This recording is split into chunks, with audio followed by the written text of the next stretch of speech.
2 years na kami lang asawa ko dito sa US of A at mahirap pa magsimula.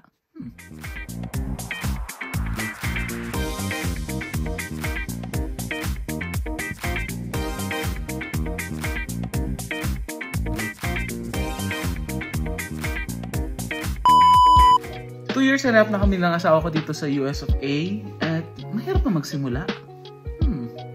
Sorry na kami. Pag-usapan natin to. First 3 months namin dito sa USA is mahirap talaga. Actually, as in nag-aaway kami.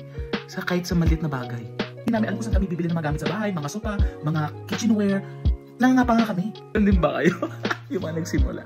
High level yung stress kasi, you know, alam mo yung fear of the unknown. Kasi hindi mo alam kung saan magbabayad ng mga kuryente, mga ganyan, yung mga internet, cellphone. Thankful rin kami kasi meron kaming small Filipino community rito na pwede namin pagtunungan sa mga bagay-bagay na yun. Kaya nakakatulong yun.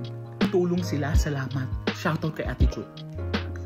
So eventually, after 3 months, okay na, nagiging okay na. Kahit paano nalalaman na namin yung mga diskartihan dito. At saka, kahit paano nagiging kampante na kami kung ano yung mga ginagawa namin. At saka more enjoy. So ito sinasabi ko sa mga mag-aasawa. Ba't ako nabubulol? Ang sinasabi ko, kung mag-start kayo rito is chill lang kayo, lalo na yung mga mag-asawa. Kasi normal process lang yan. So eventually, mawawala rin yung mga away-away na yan. Tapos magiging happy and happy life na.